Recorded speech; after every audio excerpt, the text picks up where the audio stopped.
Well, we got a hot one for you today. Jimbo is triggered. Jim Cramer is going berserk over Cathie Wood's target price for Tesla. I can't wait to watch this video. I haven't seen the full clip yet. I've seen bits and pieces. You know what I do in these videos. We're going to get straight to the action. No fluff. Let's get it. When I thought of this initially, I don't think there's a fund manager in this country. A fund manager in this country. Did he just say a fun man in this country? Freudian? Get away with this kind of thing other than Cathie Wood. And I say that because if it were a brokerage house that came out and said this, David, we would dismiss it so quickly as being hype.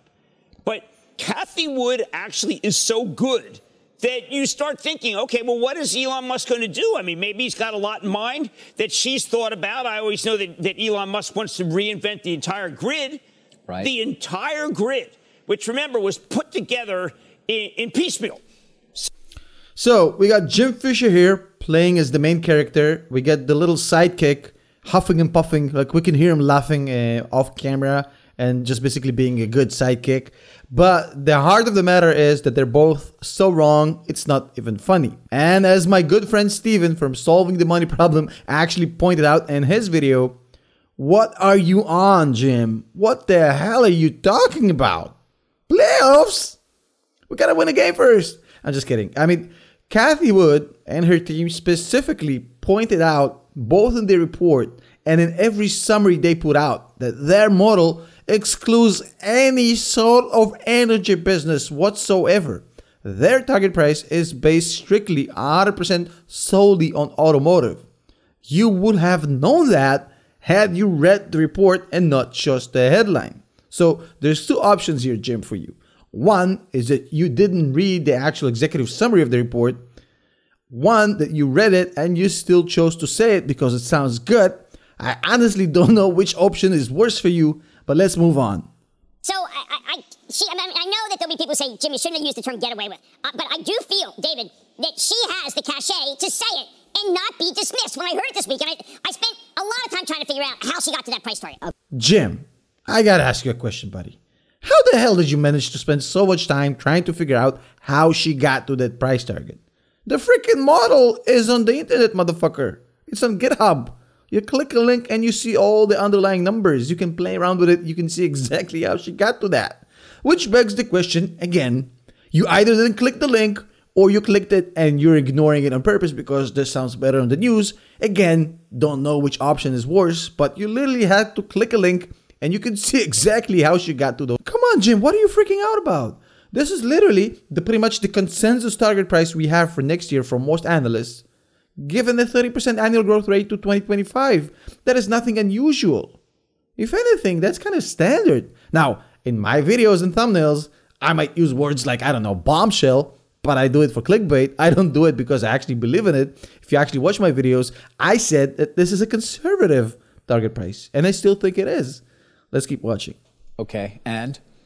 I just think that she's using the notion that Elon Musk is going to be able to make cars everywhere, but it's not just cars. It's obviously bigger than cars. It's got to be bigger than cars to get anywhere near that. I mean, it's funny, these different percentage chances she puts on things, the bull case.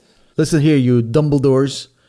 The report clearly states that this is just automotive. You can't say it gotta include more. She specifically shows you how. A 25% probability Tesla could be worth $4,000 a share or more in 2025, so 4 years from now. What would happen if Tony Sacconaghi from Bernstein said this? We would think that I don't know. Did you not learn anything from last year? Y'all were going crazy about Tesla, how Tesla is overvalued, how Cathie doesn't have a clue what she's talking about, the motherfucker 10x, and now you're doing it again.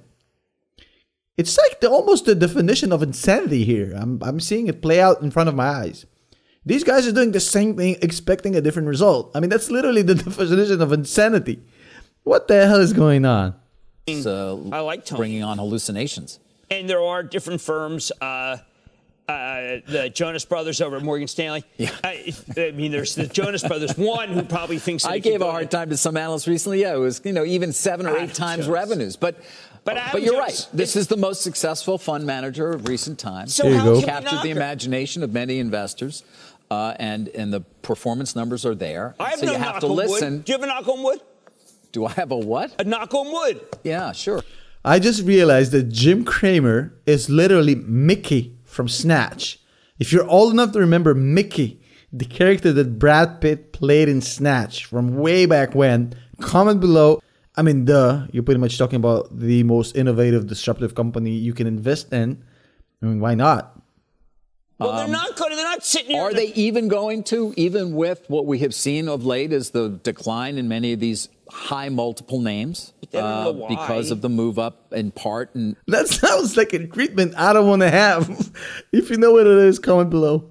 Apple down 9.5% this year. I've got Amazon down almost 6% for the year. Tesla I've got down 7% until today. As you see, it's going to be rebounding a bit. What the hell did you just ask, David? You seem so smug, but you have no idea what was the question. And you literally the one asking. That's a great question. I mean, interest rate. That's a great question. None of us understand what this man just asked. Can we replay the question? Let's see if we can figure it out. Focused on, and or how should we be focused on what they're focused on? All right, look. Okay, how should we be focused on what they're focused on? We have no idea who the fuck they are. That's a great question, I David. think that's a great question. I mean, interest rates today are down. I do think that means when I wish Wedbush had you Nicely. David, but when you get the Cathie Wood, what she did that day, and of course it's not everything, at around 6:30. You know, she's a seller of a lot of big cap, and she likes that fantastic. Let me help you, Jim. She likes walks on the beach, a romantic sunset, and she hates liars and fake people. Let's see if that's what you were about to say. Act that is the Butterfly. boom. Yeah, she likes butterfly. Is anybody vetting what these people are saying on TV? Like, butterfly, boom, and Jim is in a world of his own. She hates my Splunk more friend than Larry life Robinson. itself. She hates Blanc. This conversation just lost any sort of syntax or verbal meaning to me. It's just random sounds at this point. Yeah. But Butterfly is, we should tell people, Butterfly is actually a real company. I've had the doctor use it. No, Dr. Rothberg's been on with us a couple of times. Of course, he has another one, CAPA, remember, another deal. He's a unique gentleman. But she there's loves Butterfly. this. Yeah. I think that everyone should get what you can get it, be on the distribution list.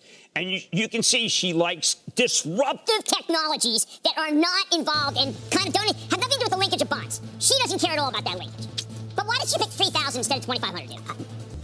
Download the GitHub model, bro. It's there. You can see. I mean, she didn't pick the number. The number picked her. Okay, so main takeaway from this is that I cannot understand 67% of what Jim Cramer says. His sidekick was kind of funny. Both of them made very little sense as far as Tesla, but it was an amusing bit, so a good use of my 5 minutes. I hope you enjoyed this video. And again, as always, a huge thanks for our channel members, our Patreons for making this possible. We'll see you guys in the next video.